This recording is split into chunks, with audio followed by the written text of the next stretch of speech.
Here with Jan Mundo, and she's the author of the Headache Healer's Handbook. And it's a holistic hands on somatic self care program for headache and migraine relief and prevention. Jan Mundo has been relieving headache and migraine pain for nearly 50 years with her hands on therapy and teaching mind body relief and prevention to patients since 1992. A certified massage therapist and master somatic coach with extensive training in the healing arts, she has held programs at medical centers, universities, corporations, and conferences, including New York Headache Center, Kaiser Permanente, Stanford University, Apple, U.S. Association for Body Psychotherapy Conference, and International Headache Congress. Welcome, Jan. Thank you, Michelle. So nice to be with you. So the first question I have, and I know this might be a really silly question, but when I read that it's a somatic self-care, can you explain what the word somatic means? It's not a word you hear every day. Not a silly question. Somatic means the living body or mind, body, emotions, and spirit. It comes from the Greek word soma and is in the lineage of Wilhelm Reich and Feldenkrais and Alexander technique, so many techniques that have to do with that your body is not just a physical machine, that you are your body, your mind, your emotions, your spirit, yourself. It kind of means a more holistic approach to healing. Yes. And it means resourcing your body for information and seeing how you respond and react in real time. Okay. All right. That clears it up for me because I was really confused. I've heard of the word psychosomatic, but not the word somatic by itself. So, which have quite different meanings, right? Yeah. And psychosomatic has, in a way, a negative connotation. Yeah, exactly. And that's why I was like, that's kind of strange. You were a migraine sufferer. Is that correct? And that was way back. Was this something that you had suffered with for a majority part of your life, or is it something that was like cyclical? I've heard of cyclical migraines with women's periods, for example, with a menstrual cycle. And I've heard of just like hormonal imbalances that could cause migraines. So for you, what did you experience in that? I didn't start experiencing migraines until I was going through perimenopause, which I went through kind of early in my early 40s. For that, though, I had experienced them in a way vicariously through my mom, who had them when I was growing up. Okay. And so I started actually working on them when I was like 10 or 11, because I would work on her neck and her shoulders, and she would get some relief from that by me, what she would call like just like rubbing out the knots and spurs in her neck and shoulders. And that's something you did intuitively then. Yeah. And just like, when somebody says, oh, scratch it right there, it's kind of like that, it's like I would find it or she'd say, well, it's over here. And so I would work on it. And yeah, I guess so. But that was different than what I ended up doing, which was feeling the sensations of headache or migraine actually on the head itself. So this was working on her. And, she had typical migraine symptoms where she would lie down in a darkened room and close off all stimulus and take medication and just feel really, really sick and not be able to talk or move or do anything. And I didn't really understand it. I just knew that's where she was at. Then when I started going through perimenopause, I started getting really bad migraine symptoms, but I didn't know actually that I was going through perimenopause. I just knew that I would have a horrible headache or a migraine, just be completely disabled, feel nauseated, be light and sound sensitive the day before I would get my period. And that's when my symptoms started coming on. Okay. And, and that's what I've heard. Like, I'm not a person that suffers from migraines or headaches in general. So it's really hard to understand from a person that doesn't suffer from that. But I do know people that do suffer from it. And it's really crippling. Yeah, it is. It's like they have to take days off work, literally. Yeah, you get really disabled. Well, let me ask you this. Have you ever had a hangover? A long time ago in like college, probably. Okay. So do you remember what that felt like? Yeah, pretty much. Like you feel, really nauseated, like you're going to throw up or you might throw up and you just feel completely out of it? Yeah. Or have you ever had a really bad flu or a virus where Yeah, you, and definitely. with the fever and all that, and get the headache with that? So it's kind of like that. Yeah. Yeah. So you have a method to heal the migraines and headaches, and it's called the Mundo Method, which I love. I love the fact that it's got your name in it. This is from years of experience. And so, how did you compile this method together? In like, it's a multifaceted approach. It's really fascinating. I was reading the book last night. Again, I had picked it up after a while. But how did you come up with your own method? So in 1970, which was way before the early 90s or late 80s when I started going through perimenopause, God, I'm dating myself. It's horrible. I heard of a claim that you could put your hands on somebody's head, on the front and back of the head, and stop their headache. So I started experimenting with it. And I would get occasional headaches.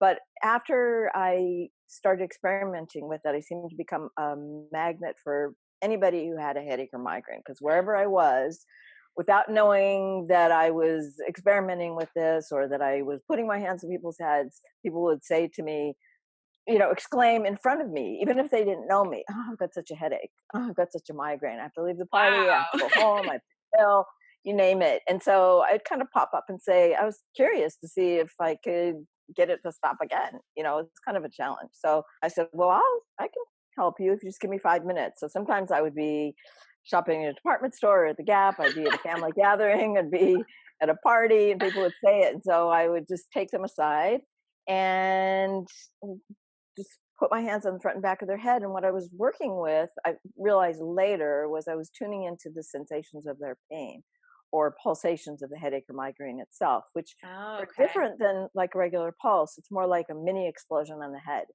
Okay. And it kind of pulsed into my hands. And then I would get everything stilled in the front, and then the headache would release to the back. And I didn't actually even realize what I was doing Hmm. until, through a series of career changes, I got laid off from my job at the peak of my career. I thought, well, I've been doing this method informally for 21 years. I'll teach people how to do it. But what I figured out after that was, one, I didn't know anything about headaches or migraines. I didn't even really know the difference Oh, wow. between Okay. them. And two, I had no idea what I'd been doing on the head. I was just doing it intuitively, as you mentioned. So Yeah. I broke it down into steps, and that's when I realized that I was working from the front to the back of the head. Hmm. I was stilling it, and then I was also doing this mental thing, this thing with my mind, which would speed it up. I didn't know I was doing that either, but I kind of broke it down in steps, which is what I call now a mental push, where you just really focus on the exact spot that you're working on in front, and you still it. And if it's different if you're working on somebody versus Hmm. working on yourself. And I was Yeah. doing both. But and I've taught both. What I do in the book is I teach people how to work on their own headaches and migraines, which is a little different than when you're working on somebody else. Hmm. And you're matching up your touch, your headache pain, and your mind. Which And can be your a little more difficult because you actually have to step out of your pain in order to be able to use the methodology, right? Because when you're in the pain, exactly. it's really hard to get into that space where you're outside of the pain in order to go back into it with the healing techniques. Yes, you're exactly right. And I talk about that in the book too. And it's the same when you're doing self massage. So you're both the caregiver and the therapist when you're working on yourself, whether so you can feel either your pain or your tightness, say if you're doing self massage, or, which I also teach in the book, you can feel your headache pain. And so you're feeling miserable on the inside, and then you're coming along from the outside and you're using your touch. So you kind of have to split your attention and split your self into giver and receiver. Yeah. And so as the person in pain, you're feeling the pain as a person, and you're also receiving the treatment. As the person who's working on yourself, you're feeling sensations of pain or tightness or tension, and then you're easing it. You kind of have to, that's what that mental push is about as well. You can feel the pain, but you kind of have to, like you said, step out of it or lift yourself out of it so that you're not wallowing in the pain or like be a warrior for it. You have to muster up a certain kind of strength, which I also teach how to do, practice when I work with people. And Right. so you are splitting your attention, but the part that is the healer, caregiver, warrior for your pain has to basically overpower the part that's not feeling well. Can you explain what the mental push is? Is it sort of like positive affirmations?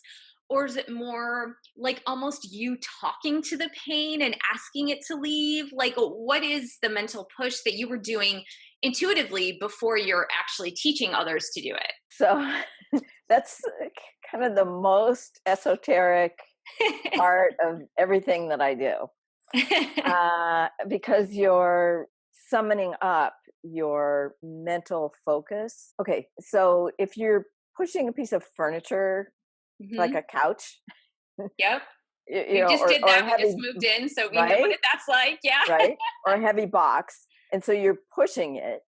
So if you think about that, or if you're lifting weights at the gym or wherever you're lifting weights, or you're even watching somebody lift weights, right, a really heavy weight, you wouldn't be doing it and having a casual conversation like, and you're, oh, I'm just pushing this couch. Right. You have to summon or muster all of your mental will and your mental power, Hmm. right, and focus. Right. So where does that usually come from? So it comes from your body, but it also usually comes from where I talk about it is it comes from your third eye, Hmm. right? Sort of right in here. And it's like you do this push. So if you're thinking pushing something, or if you even just use your weight and push against something right now, you're like, right? Like or think of somebody, even somebody that you're watching in a weightlifting competition or in the Olympics, right? Hmm. Dead, dead weightlifting. So it's person's going, and they're not just going, Yeah, right? exactly. They're So like, it's that right? So it's that push. it's And the so you're, channeling of that focus, like you yeah, but said. literally you're doing it. You can't be like, think of anything else, even thinking about, well, am I doing this right? Or this is stupid, or Right. whatever it is. You have to put everything. So it's not a thought or an affirmation. It's really a presence. You're Hmm. actually literally pushing your mental energy into the exact spot that you're working on. So this would be your gathering basket in front, what I call it. I have all these playful terms I talk about, like, name it what it is. And then when I'm working on a spot, either on myself or somebody else, then I'm depositing it right where on the point I'm working on. There's also a litany that goes with it, Hmm. um, which is that you're telling the headache where to go. Like that you're actually not only physically occupying the space with your touch and mentally, you're Yeah. telling the headache that you are. Oh, So wow. there's this litany that goes with it. I know it's That's kind of good really though. wild, It's but it's like actually that's more like a positive affirmation, like you're talking about. yeah. So because it's totally in the present, it's not like you will go away headache, or you're not negotiating. You're telling the headache, you're out of here. Well, and that's it's not something very foreign or strange because, parents, when little kids fall down and hurt themselves, they rub the knee and they say things like, pain, go away, your pain's going away, so they do definitely do that intuitively as parents when they see their children hurt themselves. Yeah, absolutely right. Totally normal. So let's go from the esoteric to something more practical. I think that it's esoteric because science maybe hasn't caught up yet, but I think Yeah, science will. definitely. I was reading last night about diet and headaches. And what you discovered in diet and headaches together, you discovered that sugar was a huge trigger for headaches, and especially sugar in the morning. So, do you want to elaborate on that a little bit? I didn't actually discover it. I based it on a book that I happened to find in a used bookstore. Now the book's out of print, but it's a really little book by Ford Foundation recipient, PhD biochemist, whose name is Rudolfo Lowe. Hmm. And he used to have migraines when he was a kid, and what he discovered, he couldn't figure it out, and then he realized he got them every time he went to the movies, and then he realized that every time he and his friends would go to the movies that they ate candy the whole time, and he would get these horrible migraines afterwards. So he started experimenting with it, and as he grew up, he became this professor and doctor, and he would start to see patients, and he had a clinical practice, and he started doing clinical research and found that people with migraine had he called it borderline low blood sugar. Mhm. And he found that their blood sugar was different than people who don't have migraine, in that it starts at a lower level and it dips higher and it ends up lower if you do a Mhm. glucose tolerance test. He said you didn't, and that the traditional glucose tolerance test was not exactly the right kind of test for people with migraine, or to Mhm. test for this, because they needed to be tested more at closer intervals, like every 15 minutes, than is Mhm. usually tested in regular glucose tolerance tests. Oh, So I'm just okay. getting this from his reading that I remember. But what he said is you don't actually need to have the test, that you can just change your diet and eat Mhm. uh, basic hypoglycemic diet. He said that what doctors used to think was that if you had low blood sugar, it meant that you needed to eat more sugar. Right. Well, Yeah, of that course, would this make has sense, been right? debunked and misproved. It's not true. And so, what he advises that you eat 3 meals and 3 snacks a day, and that you have protein in all these meals and snacks, Okay. or 6 small meals. And what happens is, if you eat, say, at 7 o'clock at night, okay, eat Mhm. dinner, for example, and then your pancreas is what metabolizes your sugars, and everything we eat turns to sugars. If you eat something first thing in the morning, your insulin has been ready and waiting to metabolize the sugars. Mhm. And so if you eat something sweet, you get a quick rise and drop of your blood sugar, and because it gets metabolized really quickly. And Yeah. then, or just a pure carbs type breakfast, say you have a bagel, you have a muffin, you have granola, and just a little bit of protein with it, or coffee with just a little bit of milk with it. Then you Mhm. get this quick rise and drop. Your adrenal glands say, hey, we had energy but now we don't. So then they kick in adrenaline, and then that causes this chain reaction, which causes prostaglandins and other neurochemicals to be released in your body, in your brain, and then that then stimulates other chemicals, which cause you to blood vessels in your head to dilate. And that's so it's like Explanation. a And then ripple there, effect that causes the migraine. Is that it? yeah, and then there are other things that happen in the brain, and the brain stem and all that, that also cause this. But so it's not only a blood-based theory, there are also, there are neurochemicals involved. But if you change your diet, which has really made a huge difference for people that I work with, and for me, then you don't get that effect. And Right. so if you eat protein first thing in the morning, and have a little protein, and have less sweets. And even like when people have energy bars, I mean, they're made for quick energy, Yeah. and they're mostly carbs. I mean, some of them have protein, some of them more protein heavy, but trying to emphasize for people to stay away from sweet stuff. So his idea was that you don't have any carbohydrates, no sugars, no simple sugars. I'm a little looser than that. I like, my dark chocolate, and I like to have a little espresso, and I like to have a little ice cream and all that. So, as long as you balance it out and don't just have it by itself, I think Yeah. it's okay. And also, he didn't take into account bodily tension and emotional stress and trauma and all those things. So meditation and all that. So I really work with other things besides diet. His Right. was more about that, but it really made a huge difference, and does make a huge difference when Yeah, people and start I doing liked you gave one example because I know if I'm suffering from a migraine and all of a sudden you say, okay, now you change your diet, it can be really overwhelming. So you gave a really simple solution for someone. An example you gave in your book was someone who was a stressed out dad who was eating bagel and cream cheese, and you asked him to add lox or smoked salmon, and that seemed to work. Yeah, well, I asked him what he liked, right? Hmm. So, and I gave him different choices. He was in one of my classes. He was a doctor, a radiologist, and he had just had a new baby. And he also had really brutal working hours. So it was like Hmm. up really early and on the go, and everything had to be quick, and so much going on in his life. So I'm like, okay, well, what do you like? And so I named off a bunch of things, and he liked lox. So lox is high in omega 3 fatty acids, which are really good for migraine because they help ease they work with the smooth muscle tissue, omega-3 Hmm. fatty acids, which is what your blood vessels in your head are made out of, or your blood vessels in general. Hmm. That just helped with that. And it's got a lot of proteins. Well, omega-3 fatty acids are, but that Right. particular kind of protein is really good and it was easy for him to grab and he liked it. That's the most important thing. Yeah, Right. and that's the thing. It was such. It just seems like that in particular was such an easy fix. It wasn't like a huge transformation. And I know you mentioned that in the book that the recommendation is to do 6 small meals throughout the day, every 2 to 3 hours, and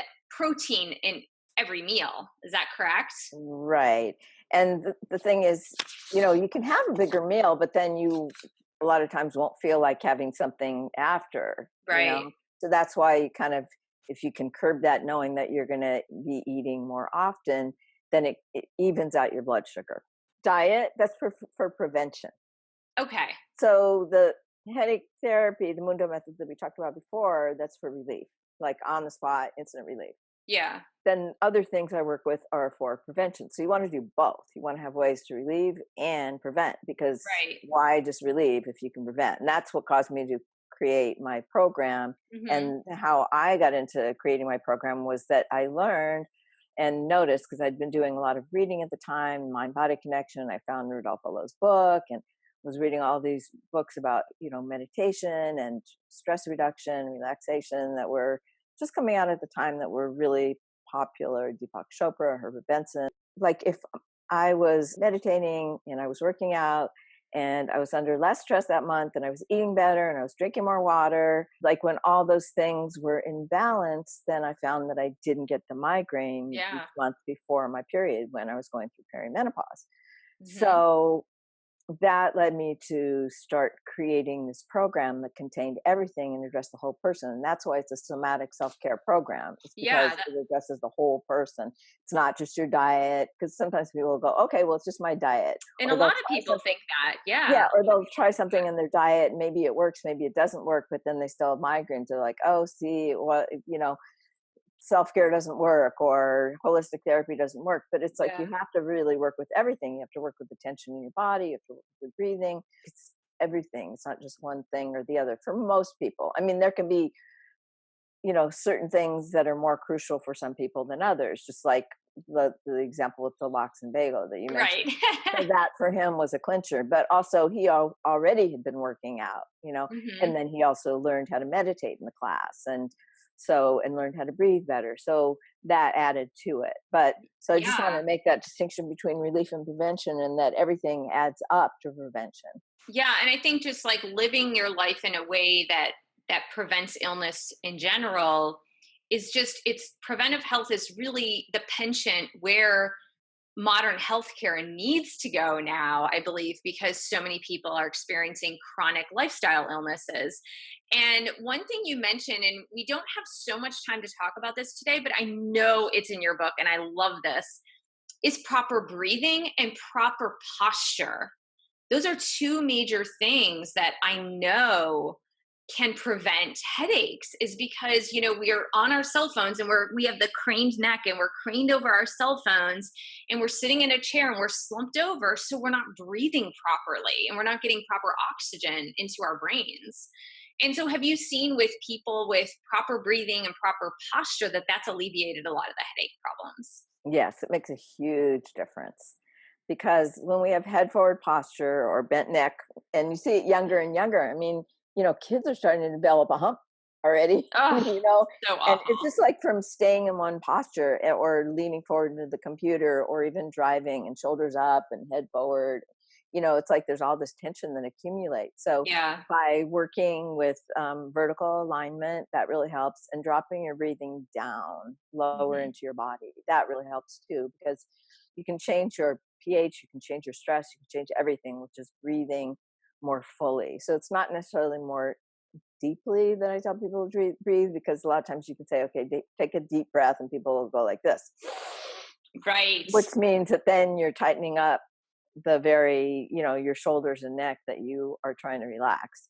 So, and take the tension away from. So it's really about breathing lower in your body. So that's super important. And you get more oxygen, like you said, as well. So both. Yes. So what I love is all of these methods are in your book, The Headache Healer's Handbook.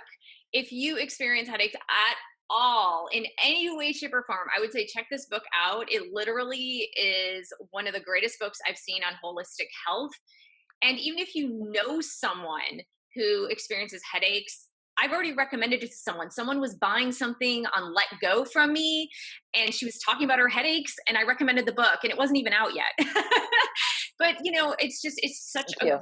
it's such a great resource to have on your shelf that you can refer back to, and you don't have to apply all the methods at once, right? And you can do it little by little, Right. not And overwhelm that's good yourself. to do, like to institute everything little by little so that you're not overwhelmed by it, but to keep moving forward with it so that you can keep adding, it's like a dance class or something where you, or workout class where you're adding on to the routine.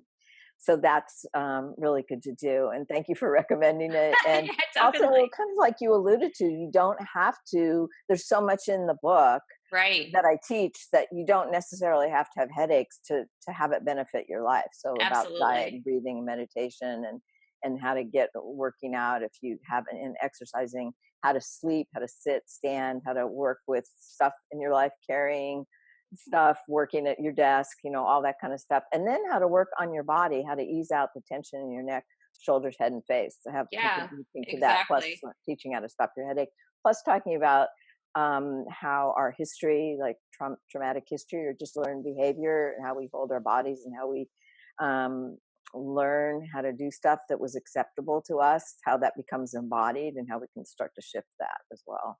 Yeah, that's amazing. There's so many truths in there and so much to appreciate and apply to your life. So thank you so much, Jan, for joining me on my YouTube channel. And I wish you the best of luck. And I look forward to hopefully seeing another book in the future. Thanks so much for having me, Michelle, and I really appreciate your work as well. And so thanks for having me on your show and for such in-depth questions. And yeah,